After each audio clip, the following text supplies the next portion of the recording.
Hey, it's Norm from Tesla.com. I'm here in Hollywood, California at the Lowe's Hotel. It's Oculus Connect, the first ever Oculus convention, and it's also my first chance to use Gear VR. That's Oculus's partnership with Samsung to develop a headset, an HMD, using the Samsung Galaxy Note 4. So I'm about to sit down and use Gear VR for the first time, and I'm going to share with you some impressions of what the 1440p display looks like, how the controls look like. I'm going to run through a bunch of demos, and I'm going to see whether 60 hertz matters, whether or not having positional tracking matters, and what the experience for this prototype is like for Gear VR. So I'm going to step in, and I'll see you in a second. Bye.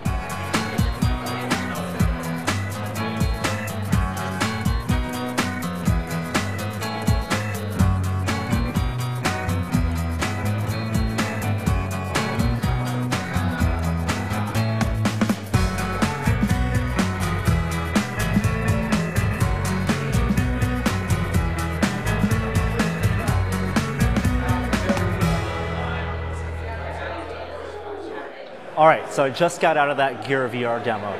For people who don't know, Gear VR is a partnership with Samsung and Oculus. The Galaxy Note 4, which is a 5.5-inch 2560 by 1440p smartphone, really high-resolution smartphone, goes into a shell that Samsung developed. And what's interesting is that it's very different from the Oculus DK2, which is what I've used so far, and it's a tetherless experience. Oculus wants to develop VR for both the desktop, where you're connected to a powerful computer, but also for mobile, because there's a lot of freedom of movement. Now, it's still a sit-down experience, but what Oculus is trying to sell and Samsung is trying to sell is the idea they can swivel all around.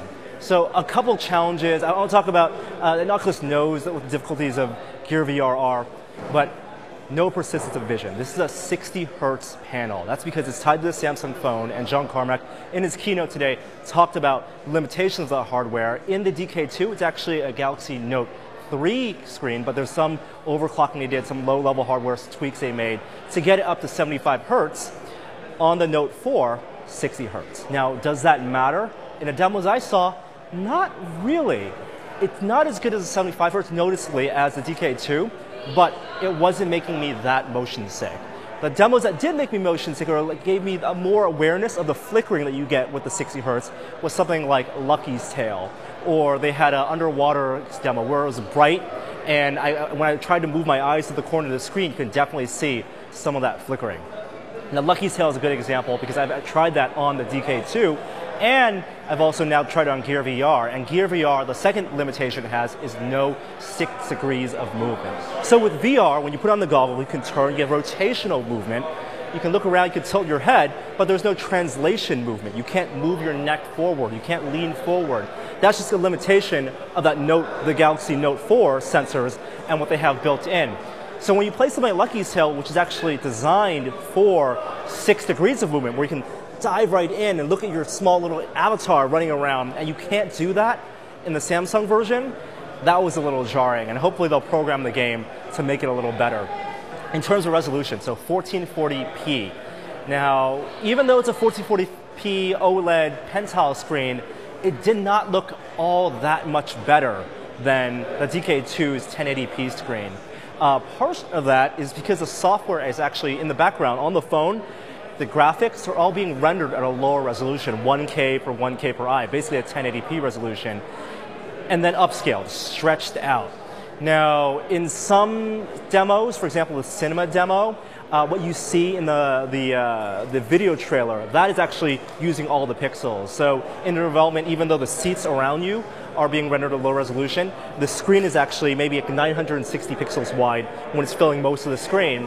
And in things like panoramic video or panoramic photos, that's using the full 2560 by 1440 split in half screen.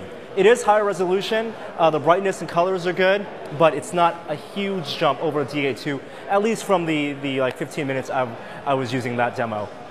The photo stuff, panoramic photos, that content looked good. Panoramic video, though, I thought was still tricky. There was a Cirque du Soleil stage demo, and I was trying to look around, and again, I was trying to move my head around, and because there's no 6 degrees of tracking, 6 degrees of freedom for the tracking, it really took me out of that experience.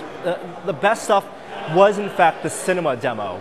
This is a virtual cinema, so it's as if I'm sitting in a home theater, a really nice home theater, or a really nice, Cineplex, and then in the frame is a movie trailer playing, at least in their demo. And as I was moving around, it's as if I was in an empty theater by myself, and I could imagine avatars moving around. It was a seamless experience. I really like that demo. A ton of other stuff, I didn't get to see everything they had demo there. The interface, so the touch interface, I thought was okay.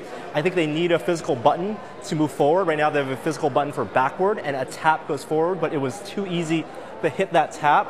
And also, I could not wear it with glasses. They told me to take off my glasses to put it on, and there's one focal dial at the top, but because my eyes are of different qualities and I have like astigmatism, it didn't actually focus all the way. I had to tweak it from time to time to check my left eye, see if I could see those subpixels, check my right eye, see if I could see those subpixels. Pixel fill is a little better. You get less of the screen door effect with that 1440p, but it's not night and day from DK2. So a plus on the 60 hertz side, I thought it wasn't as bad as I thought it could be, but also the 1440p wasn't as good as I thought that could be either. Now I know a lot of you out there aren't going to go buy a Gear VR. Maybe you don't have a Samsung phone, maybe you're waiting out for the Oculus consumer version.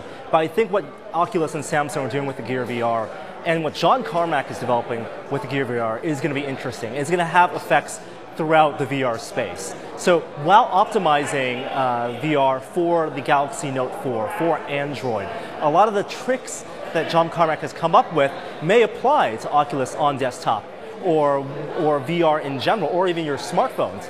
So one of the things he talked about is maybe not needing to render fully in the full resolution, maybe not needing to get your 8K by 8K pixels. You don't need that because your eyes focus in the center. So using mid mapping, that's the idea of rendering textures at a full resolution or rendering it a little blurrier for increased efficiency. Maybe only when your eyes look at the center of the screen, that's where this image is going to be sharpest, and as the image goes farther to the edge of the screen, that can be a little more blurry. Stuff like interlacing, that's a concept that I know arcade fans or old CRT users are familiar with. It was technology built into old LCDs and old CRTs, the idea of rendering every other line.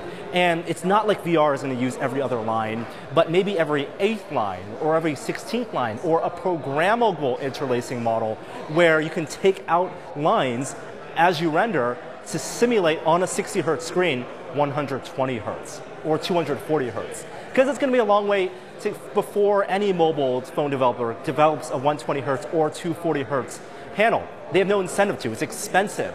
But if we can trick that 60 hertz screen, overclock at 75 hertz, get it to 90 hertz, and then use programmable interlacing or a similar technology to simulate a 240 hertz panel with very minimal tearing, then that starts to get exciting. And that will have applications on smartphones, on regular smartphones outside of VR. For example, on an iPhone, you can record 200 FPS video, which right now when you play at 30 frames per second on a 30 hertz panel, that's slow motion. That's 8 times slower than reality.